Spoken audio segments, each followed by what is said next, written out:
नमस्कार दोस्तों, हमारे चैनल एजुकेशन विद छाया में आप सभी का स्वागत है।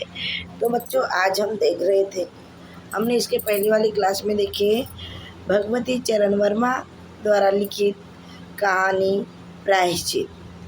तो हमने इसमें देखे थे कि किस प्रकार रामू की बहू की छोटी उम्र में शादी हो जाती है और उसे एक कबरी नाम की बिल्ली रहती, किस प्रकार परेशान करती है। उसकी सासू माँ उसे पूरे घर की जिम्मेदारी उसके ऊपर दे देती है और चाबी का गुच्छा भी दे देती है।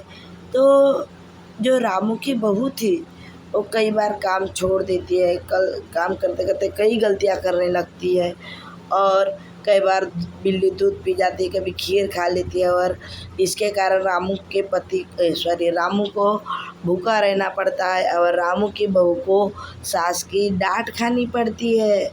इसीलिए वह एक दिन ठान लेती है रामू की बहू की या तो बिल्ली रहेंगी या तो मैं रहूँगी, क्योंकि बिल्ली के कारण मेरे पति को भी भूखा रहना पड़ता है और डांट की झिड़कियाँ भी खानी पड़ती है।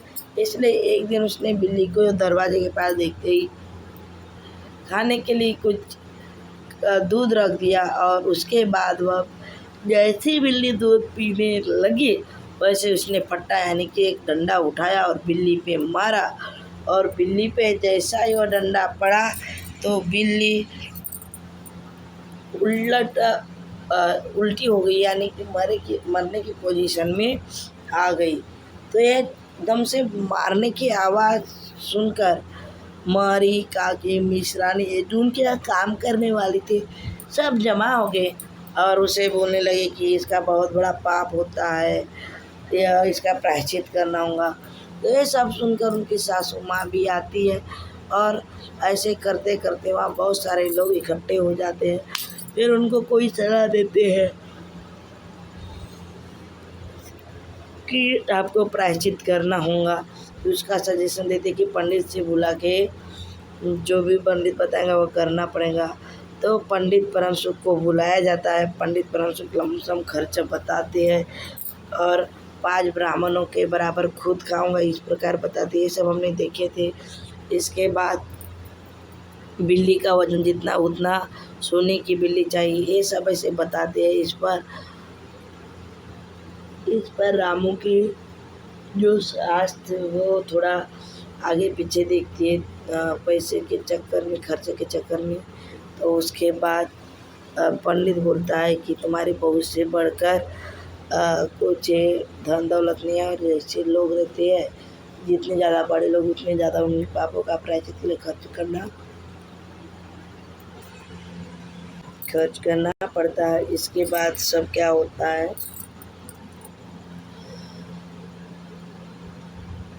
कोई एक दौड़ के आती है और बताती है कि कोई एक व्यक्ति पर दौड़ के आते हैं। कब हमारे नाम की जो काम करने वाली थी भागती हुई आती है, कमरे में घुस जाती है और उसके घुसते सब चौंक जाते कि इतनी हाँफती हुई क्यों आती है। और रामू की माँ घबरा कर पूछती है कि अरे क्या हो गया, तुम क्यों घबरा रही हो। इस पर मारे ने लड़खड़ाते स्वर में कहती है कि माँ जी बिल्ली तो उठकर भाग गई। और यह बिल्ली उठकर भाग गई बात सुनते ही जो पंडित परम सुख थे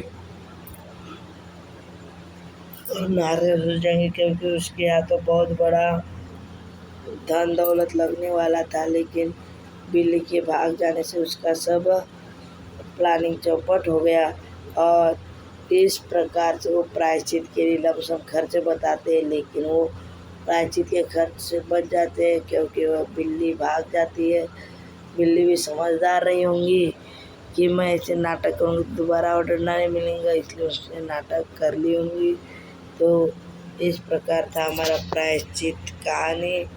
आपको यह कहानी समझी हो, अच्छी लगी हो तो हमारे चैनल एजुकेशन विद छाया को लाइक शेयर और सब्सक्राइब करिए और अपने क्लासमेट्स तक शेयर कीजिए। धन्यवाद। आप सभी का दिन शुभ हो।